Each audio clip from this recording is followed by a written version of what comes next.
Exciting times for yourself and the club, as you were just saying to Gareth there, a long wait to get into the Championship. Yeah, definitely. Look, I think there's a buzz about the place when it's the first game of the season anyway, but when you're a newly promoted team into a division that you've not been for 11 years, there's extra excitement around, so we can't wait. It's been a sort of, not a long summer because we've been busy doing all our recruitment and all the pre-season work, but I think for the supporters they just can't wait for this fixture to come around on Friday night.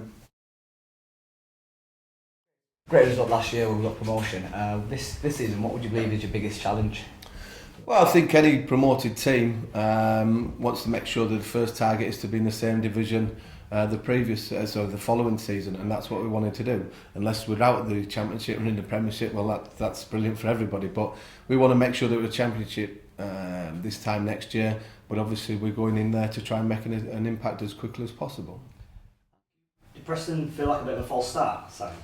It was in one respect that we had 5 players away, and probably 4 of them would probably start on Friday night, or would have started in the car against Preston if they'd been around. So it's but the result and the performance can sometimes be a kick up the backside to everybody. Think, well, we need to do this, that, and the other to make us better as we go along. But it wasn't an ideal situation, but hopefully 1 or 2 players have realised what it means to lose a football match, and that's going to kick-start it again. And you won't be able to read anything into what Cardiff did either, will you? Because they had 8 internationals out. No, exactly, and that's the false dawn of sort of the Capital One Cup this week, that hardly any team will have had the strongest team out from the Championship, because a lot of players are wearing international football. So it's not ideal to go out the Cup. Cardiff will say exactly the same thing, but our sole concern is really the Championship. And Cardiff probably could master a harder opening game, could you? Look, it's a tough game for us. There's no getting away from the fact that they've been around the playoffs for the last 2 or 3 years now. I think they've showed their intention again this year by signing Craig Bellamy, so we know we're in for a tough game. But there's no easy games in the Championship. You can't look at the fixture list and think, well, that's a given 3 points. Cardiff will be looking at us and thinking, new boys into the Championship, got something to prove, can enjoy the experience. And we'll be expecting a tough game as well. So we're looking forward to the challenge. There's no pressure on us because, as I said, we're the new boys. Everybody will be thinking it'll be Cardiff home win, but we'll go there and relish the opportunity and the challenge in front of us. I don't know if well, not all of them are here yet, but how do your international players come through? They come through unscathed? We've spoke to them all, and they're fine.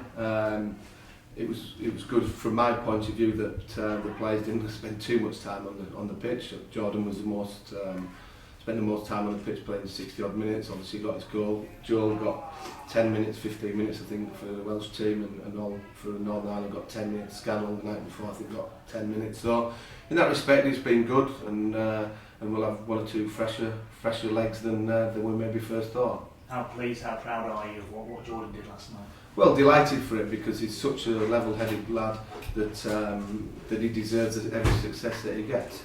He's worked extremely hard over his career to get to the step of international football, and then to play like he did first and foremost, but obviously then to score his goal just made it a memorable night for him and his family, and delighted for him. And he'll come back to the club in a buoyant manner, but he certainly won't be big-headed or anything like that, because that's not his nature. You know, Ross McCormack as well, so pleased for him too. Yeah, nice to see Ross get the call up as well, so delighted these 2 lads have shown the ability at the international level that they're capable of doing, and that'll be a benefit to both football clubs. From what you saw on Monday night, how likely is it that most of these 5 will play tomorrow night? Well, 1, you'll have to wait and see, but 2, it was on Monday night. It was disappointing how we played and the opposition that we played against, but I'm not too sure how many times you're going to be playing against a team like Preston in the Championship, where they play is quite unique. The management style that they've got is quite unique, but when you play against them, you know you have to do certain things to combat that. We didn't do that well enough, but again, you're not going to be coming up against that every week in the Championship, but it's a lesson that we've learned that we have to be better from. Danny Ward took a knock to his ankle. How's he?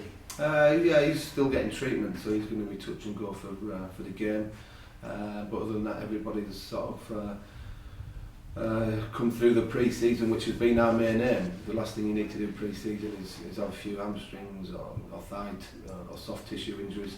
that rules players out for a few days and then becomes weeks. So we're delighted that we've got the majority of the squad available. And this week at Huddersfield, a new employee in Ross Wilson, head of football operations. How's the relationship with him and you work?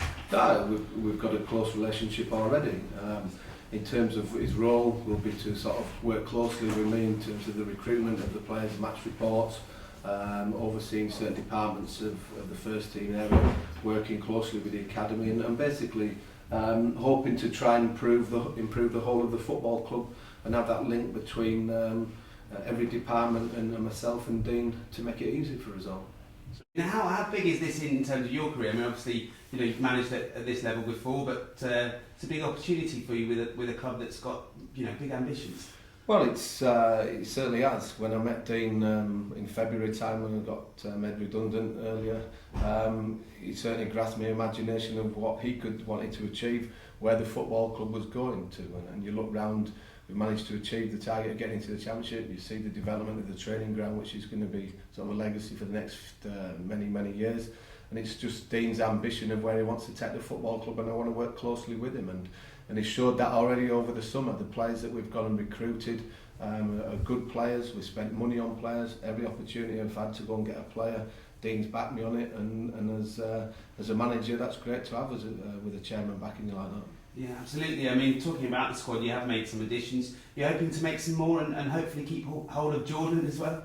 Well, we like to add to the squad, and we're not looking to let any players go unless it's our decision. There might be one or two players that will go out on loan or permanent basis to other clubs, but we've made our intentions clear of where we stand on Jordan Rhodes. Him scoring for the international team obviously lifts his profile, but it obviously might put a few more pounds on his transfer fee. But we want to keep our best players. We've brought players in to complement him, and we're still looking to try and strengthen the squad, yeah. And finally, do you have a message for the fans this season? Well, enjoy it. There's going to be some good times, there's going to be some bad times, because that's the nature of the Championship, but we've worked hard to get here. Support the club, support the players, be positive in everybody's approach, and let's just see where it takes us.